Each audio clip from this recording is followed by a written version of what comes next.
have do-rags in Harlem, it's a nuance. Every thread is different. No do-rag is the same. The do-rag, the cape, is a black man's superhero cape. I feel like Harlem is the mecca of fashion. Like, we very flamboyant.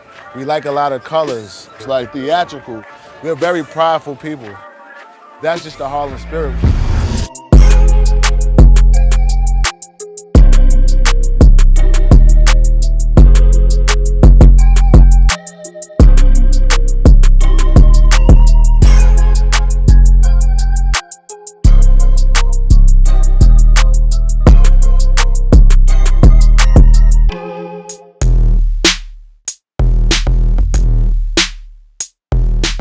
I think Harlem is one of its own fashion capitals. It's generated so many trends.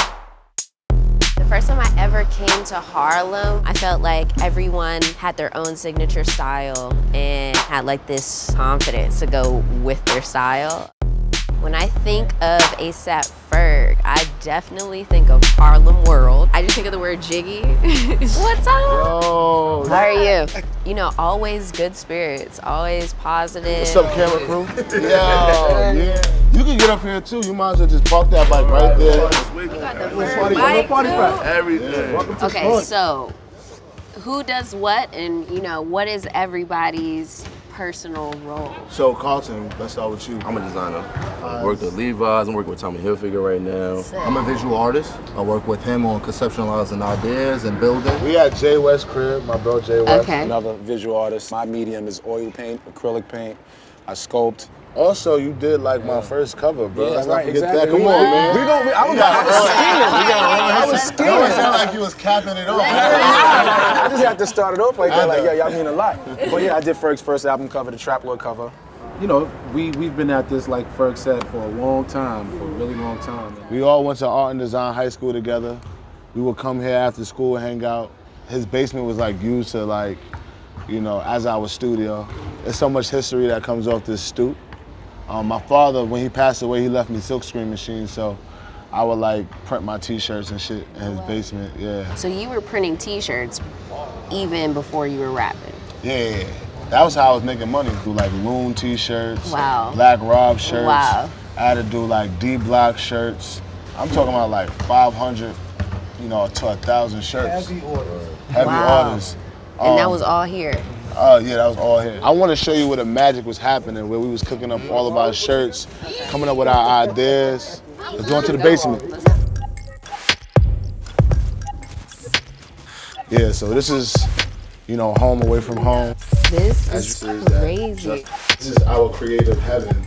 Way before I was A$AP Ferg and I was just Ferg trying to figure it out. That couch was my bed. This basement was my safe place where I could create. We have long talks until we fall asleep. We all dream together. We have parties down here. We printed t-shirts and we literally from the ground up with this. I mean, how did it feel when you saw people in your own work? Man, it's amazing. We lived with it for so long. Even if I see it on my friends, I'm like, damn, that's what it looked like. Right. You know, I make all my tour outfits, all the leather stuff you see me in, I design. Before it even goes to the world, I'm putting it on my friends Right. and seeing what the watch look like on my friends, you know what I'm saying? Seeing what the chains look like on my friends. That's the movement. Yeah. That's the movement before it goes out to the world, just like with the music. So like I tested on my friends, and once I see that we all could get with it and it looks good on everybody. It's like, all right, it's ready to launch. Exactly, now it's a movement. Right.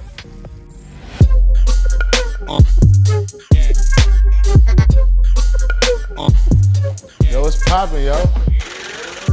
Oh, it smells dumb good in here. I brought a homie with me, Aleali. These are the Gastro boys. Yeah. John, how you What's doing? up? Tony Hawk. Hello. Welcome to the lab, you know? Thanks for Yeah. coming up to the BX to see Yo, us. yeah, like where are we? Please explain. This is dope. We're in the Mott Haven section of the Bronx.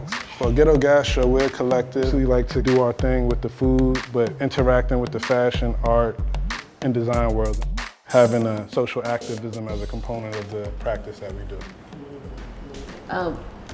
And this is Not, I'm like, the goat just is a at the visitor. table, okay. We've been friends for a few years, and Yeah. big fan of his work and yours as well. And I just happened to be in town, and he's like, I know, I'm "Hey, come like, by, yeah, this the thing." goat's We at have the them table. at the table. Anything for free food, really. That's why I'm here. So yeah, Tony's a homie, and I knew y'all was pulling up, so I'm like, yeah, it'd be good to collide, you know, because what this space is about is really about the convening of creatives and like minds and figuring out how we can all build together, you know, because the world is in a crazy state right now. So I think it's up to us to help reframe and redesign what it's like. And it's wild because I met John before he was even doing the whole cooking thing. Before you was rapping. So what Before I were was you? rapping, Okay. I was just designing clothes.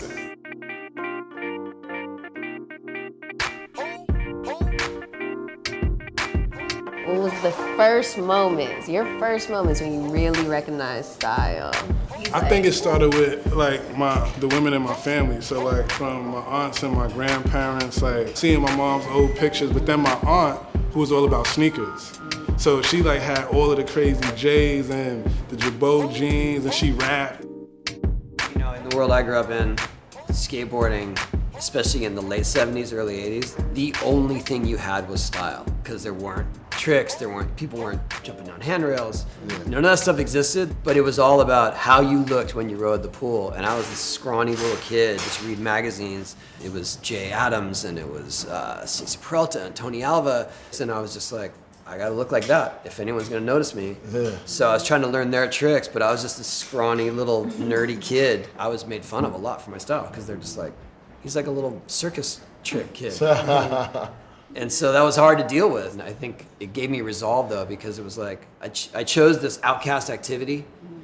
So I was already weird. And then in that outcast activity, I was an outcast because of my style.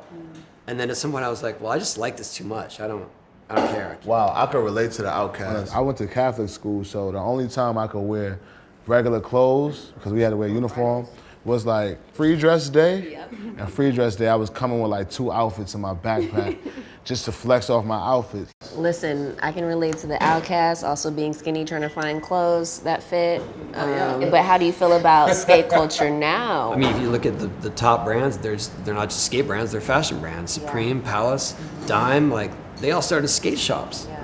So it's fascinating to see it come that far, and I'm proud of it. I'm proud to still be in it. And it also shows, you know, people looking up to us that, hey, like this is, you know, you can be yourself and still, you know, have these brand partnerships and still be able to have fun and be creative. You know what I always loved about your brand? Taking 2 worlds that we wouldn't even see exist together and putting them together. He's keeping it ghetto by like cooking with do-rags on. You know what I'm saying? But he's serving the most avant-garde dishes to Rick Owens, to Cartier, to Audemars. And to the people that we really care about, to y'all. To us. You know, the brands creators. are cool, but it's about the people, you know, so. Kind of put together a couple dishes. One is a green curry. It's a curry made from pistachios, coconut, plantains, green apples, pineapples, kaffir lime leaves. And then over here is a dish. My family's from Barbados, so I grew up back and forth between Hartford and Barbados. This is the national dish of the island called cuckoo, which is a dish made from okra, polenta, and corn. That is amazing. Okay, so, you know, the last episode, we got the Last Supper going on.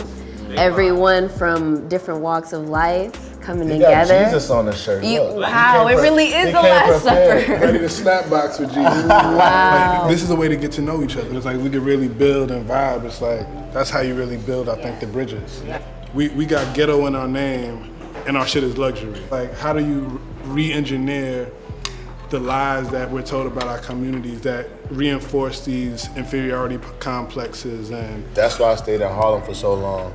I stayed in Harlem through the hit records, everything. I wanted to stay so kids could see me, they could see success, they could see what it looks like.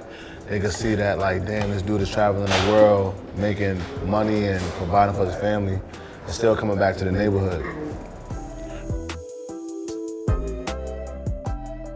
We asked Melody, you know, what's the first thing that you look at when you see a guy? You know, me and her were saying the shoes. But how do you feel? When you see a girl, you know, are you looking at her shoes, or are you know, looking at her nice earring, her accessories? I'm looking at her hands, man. Her hands. Yeah, that's if they're that's very nicely important. manicured. I think it's an overall look with confidence. That's for me, yeah. Definitely look at the hands first though. The hands, and if you got like some sandals on, I'm looking at the back of the heel to make sure they're crisp. 'Cause if my feet look better than yours, is a problem.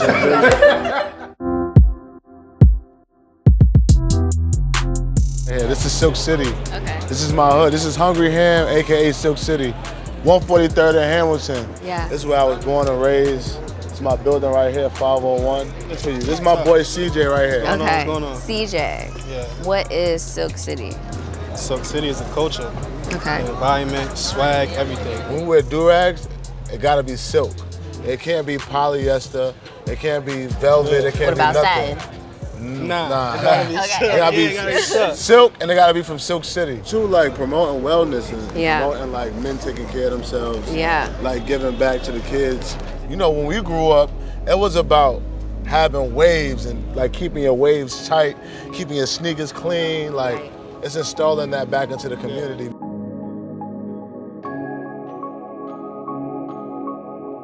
Ending it in Harlem. Like all these people who I'm interviewing, they're like the big OG homies. I'm still learning how to be as cool as them. Everybody's approach to like creating an outfit is different. Style is having fun with who you are, most importantly. And you know, what are you trying to portray to the world?